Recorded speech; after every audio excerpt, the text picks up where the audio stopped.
E agora chegou a reportagem, foi preso em Campos do Jordão, uma das cidades mais lindas do estado de São Paulo, chamado Dom Juan do Crime.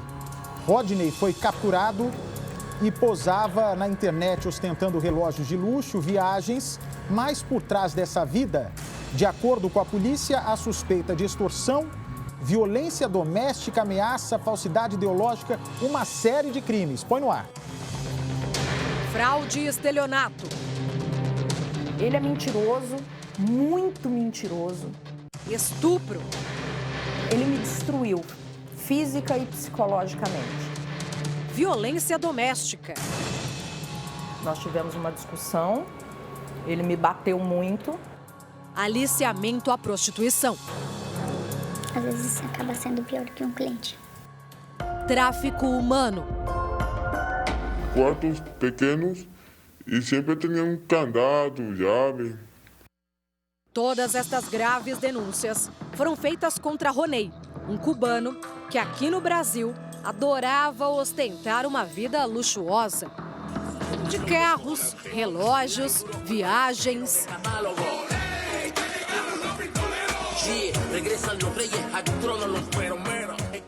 E que assim que foi delatado, fugiu.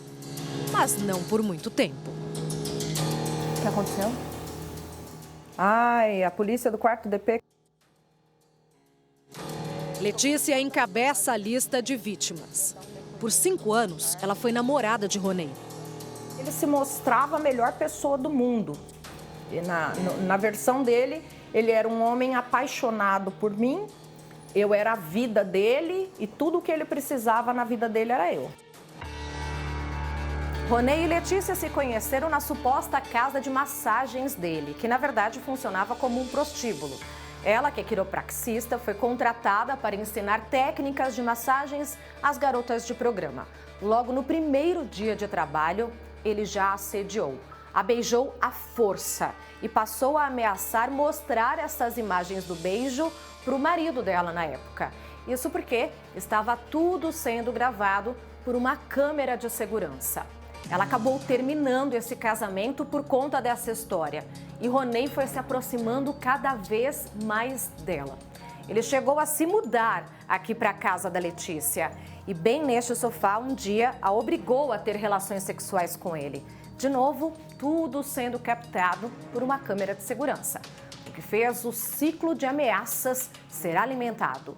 Desde 20 de dezembro, quando eu conheci essas pessoas que ele escravizou, eu vi o grau de periculosidade da pessoa com quem eu estava me metendo. Ronei ainda exigia altos valores para não publicar prints. Quando tentava se desvencilhar, ela era agredida. Ele teve uma crise nervosa, me bateu, arrumou as coisas dele e foi embora. Com 45 minutos ele voltou. Entrou dentro de casa, me bateu, me estuprou e o casamento estava reabilitado. Porque se antes eu queria, agora eu não podia não querer mais.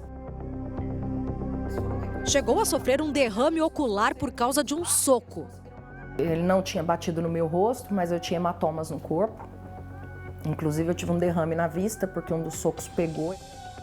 Na casa de prostituição, Ronei também usava das ameaças contra as garotas de programa. Ele tirava fotos delas nuas com o pretexto de que as usaria para divulgá-las para os clientes e depois dizia que se elas não entregassem grande parte do cachê, muito maior do que havia sido combinado, ele enviaria esses arquivos aos familiares delas. Porque eu vivia ameaçada 24 horas por dia. Então, como eu vivia ameaçada 24 horas por dia, ele sempre tinha uma ameaça nova. Ele ameaçava meus filhos, ele ameaçava meus cães. Eu tinha medo dele ir embora e cumprir essas ameaças. Porque meus cães, para mim, é como se fossem meus filhos também. Então, eu tinha muito medo. E, através desse medo, eu vivia ali à mercê dele, para o que ele quisesse. Esta jovem de 25 anos é do Sul. Ela tem 2 filhos pequenos. O maior medo que tinha era de perder a guarda deles. Cada vez era uma chantagem mais, cada vez era mais. E eu, por medo, de perder a guarda deles, eu pensava, o que é? Vou trabalhar cada vez mais e mais para poder... Aí supria, dava o que era para ele e mandava o que era para os meus filhos. Esta outra moça, de apenas 21 anos, é do Piauí. Lá, a família numerosa depende financeiramente dela. Descobriu isso, que a minha família não sabia de nada. E foi através disso que ele começou a me chantagear. Ele entrou nas minhas redes sociais, descobriu o nome, número de todo mundo e começou com isso. Aí eu trabalhava com metade, tipo, dava metade para ele e ficava com outra metade. O pouco que me sobrava eu mandava para minha família. As mensagens trocadas entre elas e o patrão comprovam as extorsões. Mas Ronei, há alguns meses, fechou a falsa clínica de massagem para viver dos crimes que cometia, inclusive de um gravíssimo que Letícia descobriu ao receber um pedido de socorro através de uma rede social. Ele me escreveu dizendo que eles precisavam de ajuda e eu não acreditei. Eu vou te ser bem sincera, quando ele falou comigo eu não acreditei. Eu não acreditei mesmo, porque por mais ruim que ele fosse, eu nunca imaginei que ele pudesse ir até esse ponto. Porque era muito. As coisas que ele me falou e os vídeos que ele me mandou eram muito pesados para um ser humano fazer aquilo com outra pessoa. E uma coisa era tê-lo violento, outra coisa... Era saber que ele tinha sido capaz de vender seres humanos para que eles fossem escravizados, para que eles dormissem no chão, drogar essas pessoas, enfiar essas pessoas dentro de uma van, atravessá-las num rio, bater nelas, e que ele tivesse envolvido com uma quadrilha que fosse capaz de fazer tudo isso. Na mensagem, argentinos diziam precisar de ajuda, pois eram mantidos sob condições análogas à escravidão em uma cidade em Santa Catarina. No vídeo enviado por eles, é possível ver em quais condições eram submetidos no campo.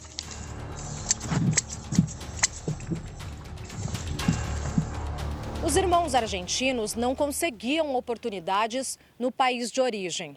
A mãe está doente, com problemas cardíacos, e não pode mais trabalhar. Ainda lá na Argentina, receberam a indicação do contato do Ronei, que os fez a proposta de virem para o Brasil para trabalharem na colheita de cebolas e ganharem R$200 por dia. Eles vieram, atravessaram a fronteira. Logo após, receberam uma refeição. Depois passaram a se sentir sonolentos e acordaram em um cativeiro. Sob a mira de uma arma empunhada por um capanga, eles eram obrigados a trabalhar das 5 da manhã às 9 horas da noite. Ai, a polícia do 4º DP que prendeu? Que bom. Que bom, doutor. Como você se sente com essa notícia? Aliviada e com medo ao mesmo tempo. Por quê? Por que medo? Represália? Eu não sei, eu vivi tanta coisa.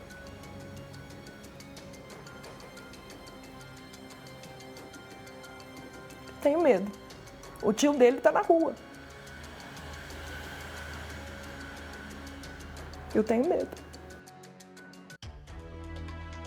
Ronei foi preso em Campos do Jordão, no interior do estado de São Paulo, a princípio por extorsão. Gracias a Dios estamos bien, pero por ahí tenemos miedo de salir de la calle. Tenemos miedo. Yo tengo medo.